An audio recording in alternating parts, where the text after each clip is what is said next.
All right, everyone. Welcome to the All About PA podcast, where we talk about anything and everything related to Pennsylvania. My name is Renice. And I'm Chandler, and this is All About PA. Today, we're going to kick things off with our Place Spotlight, 1 in 2560, a time to introduce one of the many special towns you might not have heard of here in PA. Although this one you might have heard of. I'm talking about Doylestown out in Bucks County, which is just a really beautiful, beautiful city. I actually lived there for a little bit my freshman year of college in 2020 when we were moved online due to the pandemic, which was unfortunate. But I was very fortunate to spend so much time in such a beautiful area. Doylestown is most known for its Mercer Mile, which is like this three castle attraction, basically. And it includes the Tile Works, Fonthill Castle, and Mercer Museum. And all three of them were built by this archaeologist who lived in the area, Henry Chapman Mercer. It's so cool. Like I remember driving by and seeing like the really nice like architecture, and I was like, why is there a castle just randomly in this town in PA?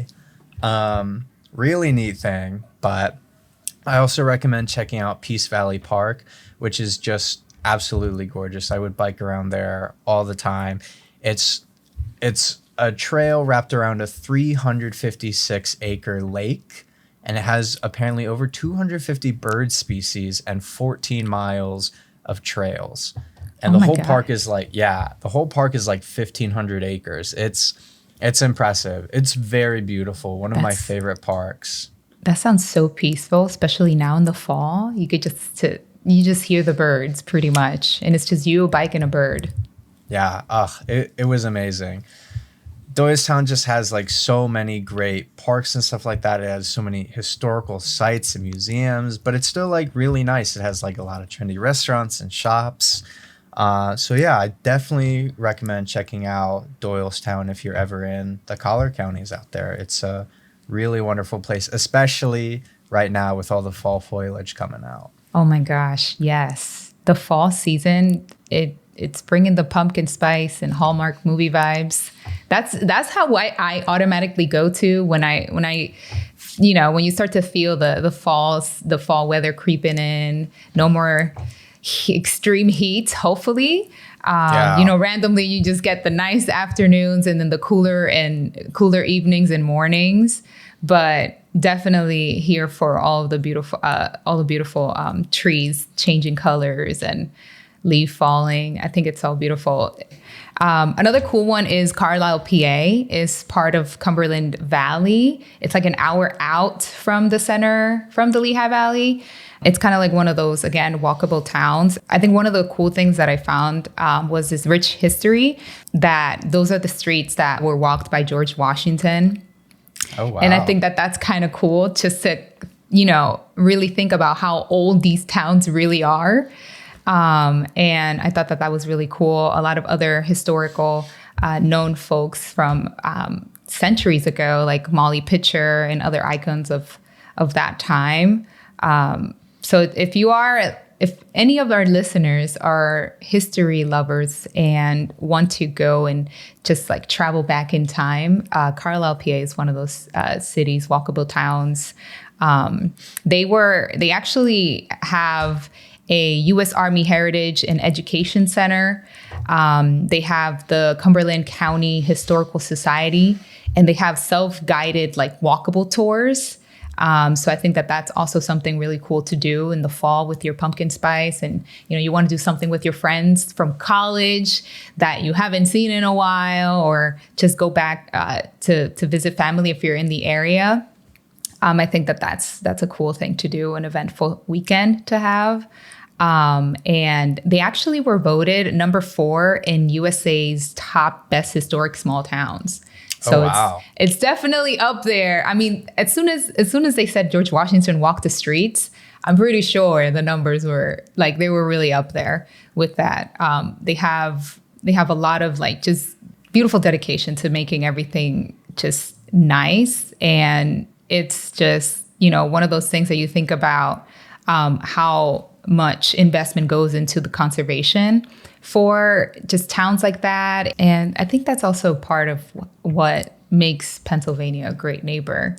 And to get us to our next segment of Meet a Neighbor, today we're going to talk about just do-gooders in Pennsylvania and the people that stand out. Did you see any of the lanternflies around? So many. Yeah? Too many. They were first spotted in Pennsylvania in 2014. And since then, they've just been spreading out like wildfire everywhere.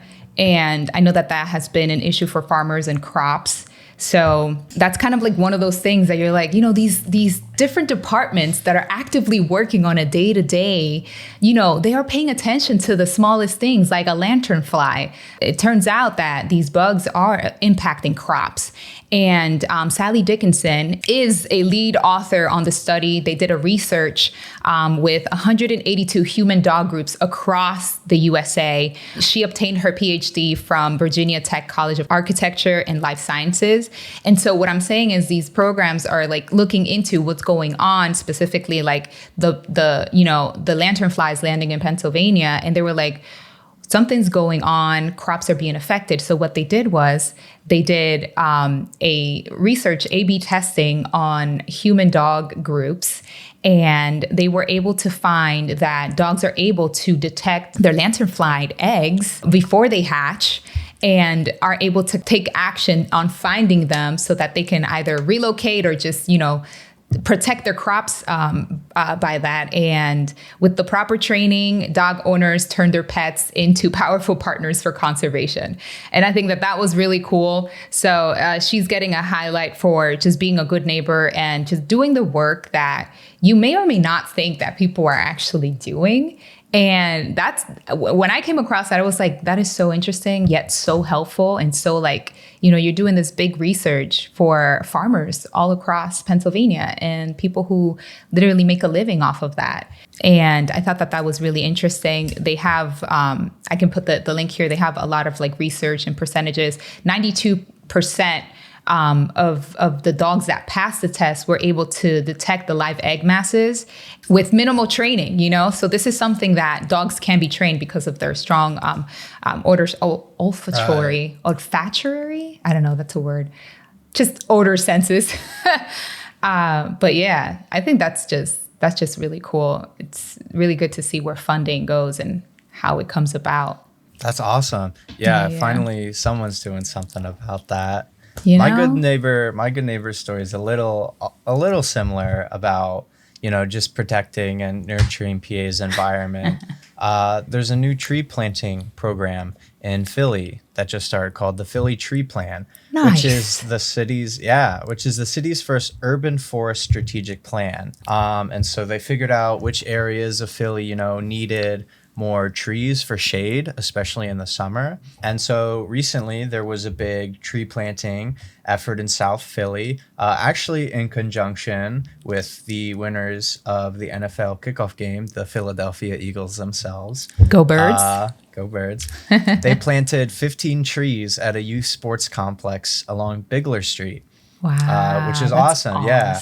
And while the trees were being planted, students from the nearby D. Newland Fell School got to play flag football.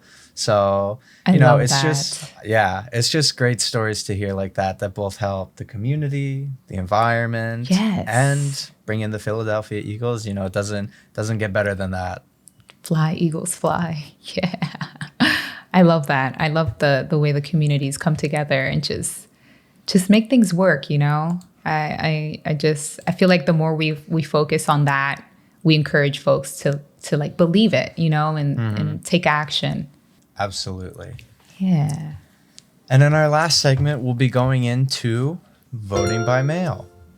So voting by mail in PA is actually really, really interesting. Well, maybe not. Maybe if you're a little bit of a history nerd, but Pennsylvania has had like absentee voting, like if you're sick or something, since around the Civil War. But it wasn't until 2019 when we got official no excuse vote by mail for everybody, which is really nice, And it was Well, back then it was a bipartisan effort.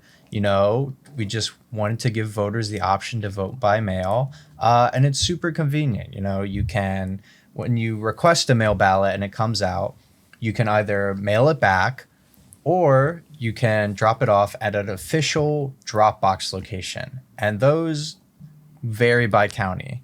That's where it gets a little tricky because a lot of more Republican-leaning counties, especially after the 2020 election, have taken away those drop boxes, which is really important in the fight against voter suppression. But, if you're not sure where the drop boxes are, if your county even has any drop boxes, you can go to vote.pa/find when it opens up in October and find both your polling locations and where the drop boxes are for your mail ballot. It's really interesting, and it makes me question why these drop boxes that are so helpful for our communities to get out there for disadvantaged voters, why take them away? What good is that doing to anyone? But they don't want people voting. Yeah. Unfortunately, the PA Supreme Court has done an amazing job at protecting our rights and freedoms and our right to use mail ballots. Despite all of the attacks from the state GOP and the Trump administration. So keep at that. Keep at it because, someone got to stand up for the people. Yeah. Special shout out to the PA Supreme Court who are on the ballot this fall. There's been so many times where they have come in clutch and protected our right to mail ballot. A lot of times in 2020, go figure, they rejected attempts from Republicans to throw out mail-in ballots over minor technical issues. There was another case where they ruled that mail-in ballots couldn't be rejected, preventing, just small arbitrary challenges that could disenfranchise voters. And then as recently as 2022, they also ruled that our mail-in voting law is constitutional, and that really protected access to vote by mail for millions of Pennsylvanians. So, we see all kinds of attacks on voting, vote by mail in particular. But the PA Supreme Court has really, really stood with us and protected our right to do that. So it's super quick, super easy. You can just sign up at vote.pa/mail. And it helps you save a lot of time on election day. No having to deal with the lines and the polls. Oh my gosh, and all that. Or having to rearrange your whole schedule or dealing with traffic. Oh my gosh. Yeah. Just to make your life a little bit more simpler. It's the little things that slip by you that become the big things that stop you from casting your ballot. So definitely consider, if you have a busy schedule, consider voting by mail. I think it's just great, easy, straightforward. You can choose, like Chandler said, to either drop it off in the mail or go drop it off in a designated Dropbox location near you. And you can find that at vote.pa/find.